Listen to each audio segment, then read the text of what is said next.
Versatile Mage. Chapter 136 I Will Take Responsibility. The sound of the mirror breaking cleared up Tang Yu's scrambled mind a little. She pushed Mo Fan away before retreating to the very corner of the car. She looked like a scared cat as she curled up there. As Mo Fan saw her forcefully get her mind together, he couldn't help but sigh. One half of his heart was frustrated, and the other half was extremely frustrated. On a curvy road along the lonely mountain, a taxi was speeding along. Inside was a driver whose heart had completely crumbled, and a young man and grown woman whose hearts were currently being tested. Out of respect and consideration, Mo Fan also began to shift away from Tang Yu. His eyes gazed out the window, acting as though what had just happened had not occurred at all. Not too long after, a fragrance suddenly invaded his nose. Mo Fan could feel the seat next to him slowly sink.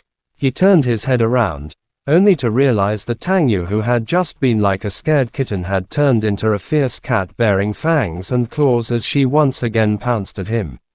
Her captivating small red lips kissed him, and her forelimbs were like the tentacles of an octopus as she tightly hugged him, a hug that seemed like it would never end. Mo Fan didn't know how to respond to this. Suddenly, she pushed him away once again as she retreated to the other side. Watching her as her mood swung so wildly, Mo Fan felt terrible for her. Heavens, just kill me. Stop tormenting a pure and innocent boy like me. It's not like I won't take responsibility.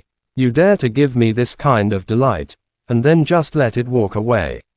Originally, I could have been a proper gentleman, but now I am completely confused. This road was even more tormenting than when they were charging into the monster-infested city area. Either way, Mo Fan felt like he was being constantly tempted by a witch. He was just a young, handsome boy whose heart was now covered in wounds. Anyhow, they finally reached the city and bought the medicine for suppressing the symptoms.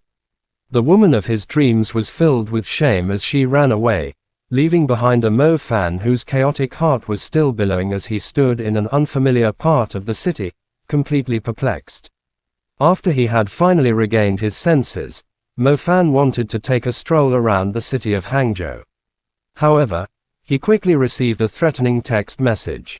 If you dare to tell anyone about this, I will castrate you. I actually will take responsibility, he texted back. A judge of the magic courts is allowed 2 chances to kill. Do you want me to use one of them on you? The clear threat had been made through the texts. He could feel Tang Yu's killing intent when she sent the message. I am a man of virtue. Since we're at it, could I inquire why you're in Hangzhou right now? Coincidentally, I live in Hangzhou as well. I haven't seen you since the fall of Bo City. Do you want to grab a coffee together? In an apartment in West Hangzhou, the flush-cheeked Tang Yu held onto her mobile.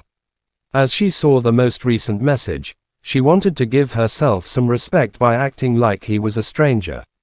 Yet she couldn't help but giggle a little. Humph, how could someone who couldn't use intermediate magic without the use of a star atlas possibly take responsibility? There are even advanced magicians who would stand in line for me. After strolling around Hangzhou, Mo Fan took a bus directly to Shanghai.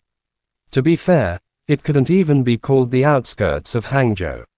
Either way, it took a little more than an hour to get back to Shanghai using the metro, and roughly another hour using a train to get home. Mo Fan's original plan was to meditate at home for 2 months, and then see if he could rely on his outstanding ability as an intermediate mage to make the Jewel Institute recruit him. Let's go back home and think carefully through this. The priority was to learn how to control the Star Atlas. If he relied on a Star Atlas book to cast intermediate magic, he'd be far too slow.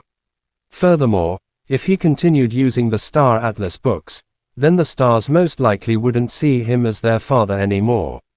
Either way, going to university was essentially using most of the time to control the Atlas.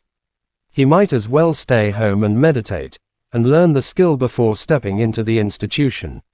In one aspect, he had to show off.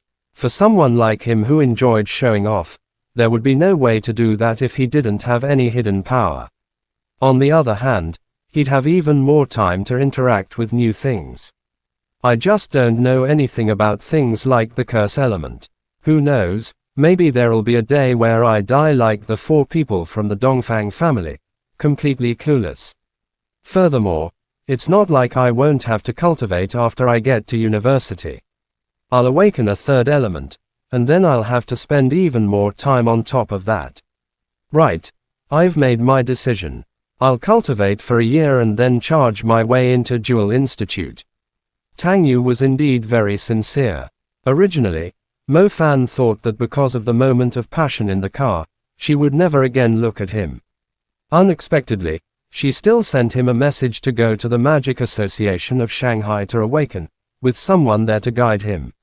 The Magic Association of Shanghai was also known as the Dongfang Magic Association. This Dongfang Magic Association had nothing to do with the Dongfang family, other than the fact that the Magic Association was located in the Oriental Pearl Tower. When Mo Fan passed through the skyscrapers that pierced the heavens like treasured swords in Lujiazui, he arrived at the Oriental Pearl Tower. His emotions were rather complex. In the world he was born in, the Oriental Pearl Tower was the symbol of Shanghai, and also a place for tourism. In this place, it was actually the headquarters of the Magic Association. The Magic Association had always been the most authoritative magic organization in this world, recruiting most of the young and powerful magicians. As long as you were a magician, you would have to follow the rules drawn up by them. The magicians' conventions had a few clear regulations. 1. No magician was allowed to use a destructive magic above the advanced level within the city, and magic beneath the advanced level could not be used without proper reasons.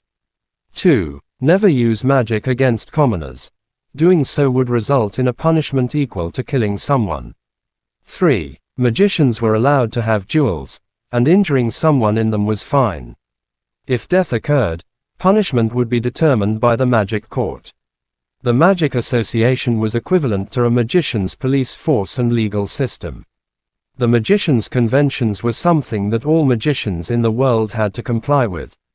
Naturally, the ones who drew up these laws were also the lawmakers and the enforcers. In the exchanges between magicians, and their transactions, interactions, and cultivations, the Magic Association held the highest level of authority. Normally, only the most outstanding young magicians would be recruited into the Magic Association. Within the Magic Association, there was also a magic court. The magic court was extremely secretive and mysterious. It was reported that the magic court consisted of people whose combat powers were all off the charts. Mo Fan only found out about this later on the internet. If Chao He hadn't used all kinds of dirty tricks back then he most likely would not have been a true foe for Tang Yu. Recalling the destructive power of the Fierce Fist, 9 Palace, he could still feel lingering fear in his heart. Tang Yu looked like she was only in her 20s, and she was already in possession of such great combat power. It seemed this was the very standard of the magic court, and clearly demonstrated that freaks existed within the magic court. Chapter end. Please guys like, comment, share, and subscribe.